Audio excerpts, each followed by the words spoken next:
your host, Joshua Church. Hey everybody, so continuing on in our 80s era here on the Movie Dogs channel. Sorry, it's morning. Coffee obviously hasn't kicked in, but we're going to continue talking about 80s stuff. So we're going to talk about video games in the 80s. Now granted, as a kid who's born in 81, video games, I have seen like pretty much everything, like the entire history of gaming, from the beginning to now. I experienced it. And that's the one thing that's kind of nice of growing up in the era that I did, was that my uncle had an Atari, so I was able to play on the classic Atari and, play games like Combat and, Pitfall and even the horrible E.T. game and Gremlins. Like, there's a whole bunch of Atari games that are pretty cool. Simple, very simple compared to what we play today. And of course, I grew up in the arcade era. A big thing in the 80s is the reason why it's put in so many movies and pop culture, Stranger Things, whatever. Arcade life in the 80s. Being able to go into some cool place with blacklight inspired carpet with galaxy print. Go in, stack your quarters on the screen, and wait your turn to kick somebody's butt in Street Fighter 2 Turbo. Like just spending your time trying to beat that high score in Galaga or Tapper or, Missile Command. So many great games, and it was just such a experience, the pre-internet experience of people coming together to show their prowess, people hovering around somebody playing, God, what's the name of the game? Dragon's Lair. Yeah, Dragon's Lair. Because it was cool and animated, but nobody could beat it because it was so difficult and a quarter eater. But the people who knew it and could follow the prompts were really good, who just could show you the story and give you that experience, which was really cool.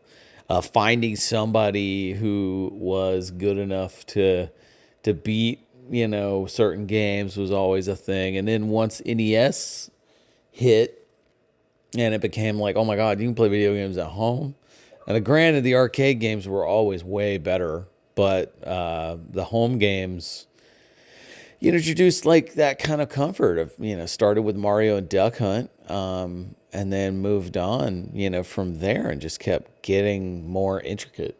And of course, back then, games, like, it's so weird going back to them now, because I've gotten so used to autosave and progress, that when you play a game from the early days, when you died, you went right back to World 1-1. So you could be playing Mario, get all the way to the end, and just have to be forced to, you hear that music of and go, oh, World 1-1, like, oh God.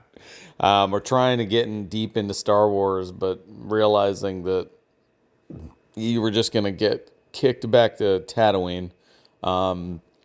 It's tough, and but the weird thing is that there was a different sense of community back then. Everybody had that one gnarly kid who could just do all the stuff on games. And there was always somebody who hung out there all the time at the arcade who was like the god of certain games. I never was that. I was definitely the kid who traveled around, hit the 7-Elevens and the, Little Champs and stuff to play different games, because every gas station usually had an arcade game, and each one had different ones. There was one on in Williston on the main street that was next to downtown, who had was the off-road. Yeah, so it had off-road and it had Street Fighter 2.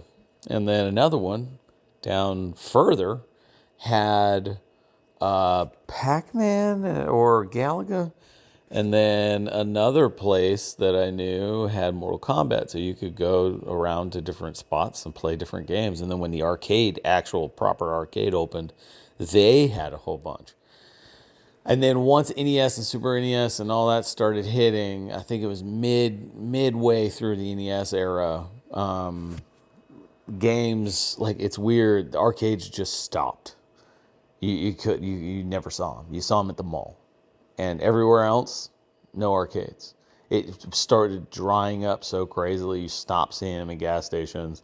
It started being like an endangered species, and NES became the thing. And back then, again, I mean, if you grew up poor like I did, you were way too poor to have games of your own. Usually just rented them from the video store, and then brought them back. I think I only owned two NES games throughout the entire life cycle of the console. And then Super Nintendo, I started actually having games, but even then, I think I only had like four, and I rented the rest. I don't think it started getting proper to where I owned games until PlayStation. And that was mostly because video stores were winding down too. But it's strange to think back as far as gaming in the 80s. It was very different and punishing and meant to be a hard thing to deal with. So yeah, it was a different era. If you grew up through it, you probably got a million stories about going to the arcade and, everybody sharing that anecdote of, hey man, did you know that Pac-Man was originally going to be called Puck-Man?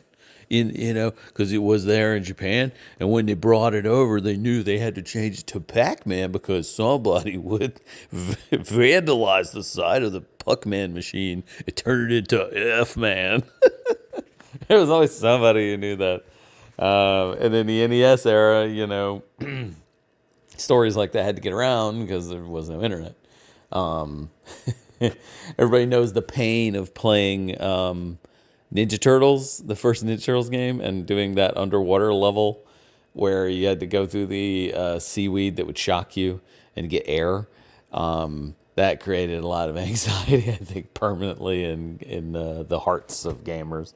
Or getting to NES, Super NES era and trying to play Battletoads and realizing there's a point in the game where you just can't beat it. It's just literally designed to where you can just not beat it. It's just awful.